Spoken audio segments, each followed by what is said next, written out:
Hello বন্ধুগণ, আশা করি সবাই খুব ভালো আছো।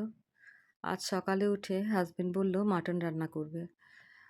হিয়া যেহেতু চলে যাবে সেহেতু ওর পছন্দের রান্নাগুলো এখন করছি। ও মাটন আনবে বলে আমার আবার মনে হলো হিয়ার তো বিরিয়ানিও খুব পছন্দ, তাই মাটন বিরিয়ানি রান্না করব। ওর বাবাই রান্না করবে বলে গেছিল, কিন্তু বিরিয়ানি বলে দুজনে মিলেই লেগে পড়লাম।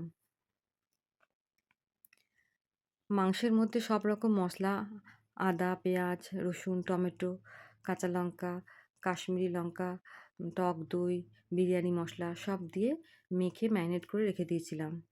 তারপর কড়াইতে ভালো করে কষিয়ে প্রেসারে সিটি মেরে নিয়েছি।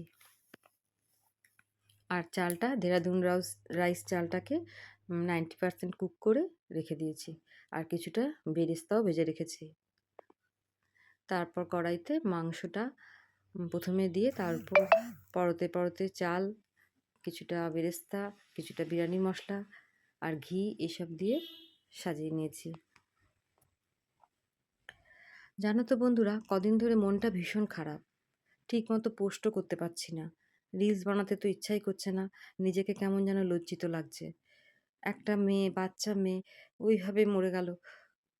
কি যে কষ্ট পেয়েছে জাস্ট ভাবতে পারছি না। সেই জন্য কিছুই ভালো লাগছে না। সবথেকে বড় কথা জানো, হিয়া যাবে বলে আমি তো বিভিন্ন রকম টেনশনে ছিলামই যে ওকে ছেড়ে কী করে থাকবো। ও বাইরে থাকবে, কোথায় কী করবে, কোথায় কী খাবে, কী করে কী মানে এখানে বসে বসে আমি কী করব, এই একটা টেনশনে ভুগছিলাম কিছুদিন ধরে। তার উপরে এই আরজি করের ঘটনা আমার টেনশনকে যেন আরও 10 গুণ বাড়িয়ে দিয়েছে। এখন তো বলতে পারি না তোকে যেতে হবে না, আমার মন বলছে যেন তাই, ওকে পড়তে যেতে হবে না, ও এখানেই থাকুক। বাইরে ওঠাও তো একটা কলেজ, ওখানে কি হবে না হবে, এই একটা বাজে দুশ্চিন্তা, মনটাই যেন দূষিত হয়ে গেছে। মনের মধ্যে যেন ভালো চিন্তা করতেই পারছি না বন্ধুরা। খুবই খারাপ লাগছে, ঘুমাতে পারছি না ঠিক করে। আমাদের তো কিছুই করার নেই, যেটা করতে পারি সেটা প্রতিবাদ। তাও তো আমরা সেরমভাবে কিছুই করতে পারি না।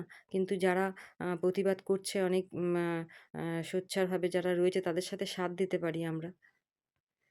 তোমরাও করো। আমার মনে হয় তোমরাও তোমাদের এলাকায় যেটুকু পারো একটু প্রতিবাদ করা দরকার।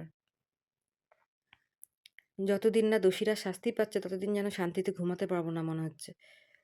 ওদের শাস্তি তো মানে এমনই হওয়া দরকার যাতে জীবনে কোনোদিন কোনো রকম মা মা অন্যায় মেয়েদের সাথে আর হতে না পারে এই রাজ্যে। যাই হোক, তোমাদের সাথে গল্প করতে করতে দেখো বিরিয়ানিটা অনেকটাই সাজানো হয়ে গেছে। দেখো আমাদের খাওয়া-দাওয়া কোনো কিছুই তো আমরা বন্ধ করতে পারি না। কিন্তু ভাবলে পরে না এতটাই খারাপ লাগছে, মনে হচ্ছে আমরা তো খাচ্ছি, সব করছি, ঘুরছি, ফিরছি। ওর মা-বাবার কী অবস্থা বলো? কিন্তু আমরা মনেই শুধু কষ্ট করব, কিছু তো করতে পারবো না, করা যায়ও না। কারোর কিছু হলে কি কিছু করা যায়? কিন্তু কষ্টটা তো হয় বলো? খুব কষ্ট হয়। যে ওর মা-বাবা কী করে বেঁচে আছে? ওদের বেঁচে থাকার মতো হয়তো ওরা নেই। ওরা হয়তো মরে গিয়ে বেঁচে আছে বলে না? জিন্দা লাশ। ওইরকমই হয়তো ওরা রয়েছে। ওদের সেই দিনই শান্তি হবে যেদিন ওই দোষীদের ওরা শাস্তি দিতে পারবে। তাছাড়া ওদের মনে আর কতটুকু শান্তি তো কোনোদিনই পাবে না ওরা। যতদিন বাঁচবে ততদিন এই কষ্টেই বাঁচবে। তবু তো দোষীরা শাস্তি পেলে তাদের মনে হবে যেন হ্যাঁ, আমার মেয়েকে যারা এইভাবে কষ্ট দিয়ে মেরেছে তারা শাস্তি তো পেল। দেখো বন্ধুরা, লাস্ট পরত হয়ে গেল। এবার ঢাকা দিয়ে গ্যাসের উপর একটা তাওয়া দিয়ে তার উপর আমি কড়াইটা বসিয়ে দিয়ে কিছুক্ষণ দমে রেখে দেবো। রান্না তো সব সেদ্ধ হয়েই গেছে, জাস্ট একটু নরম হয়ে যাবে এবার। আর দেখো বাটিতে একটু দই নিয়ে নিয়েছি জল ঝরিয়ে, আর শসা কুচি, পেঁয়াজ কুচি, লঙ্কা কুচি, তার মধ্যে একটু গুড়, ধনে জিরে ভাজা মশলা, গোলমরিচ আর নুন দিয়ে রায়তা বানিয়ে নিয়েছি। দেখো বিরিয়ানি রেডি, কত সুন্দর দেখতে হয়েছে। শুধু গন্ধগুলো ছাড়া বাকি সবই হয়েছে বিরিয়ানিতে। গন্ধ দিলে পরে আমি একটুও খেতে পারি না, তাই জন্য ঘরে করলে আমি ওই আতর বা কেওড়া জল এই গন্ধ সেন্টগুলো আমি দিই না। তাতে খেতে কিন্তু একটুও খারাপ হয় না, খুব সুন্দর হয়। কেমন লাগলো জানিও। সবাই ভালো থেকো।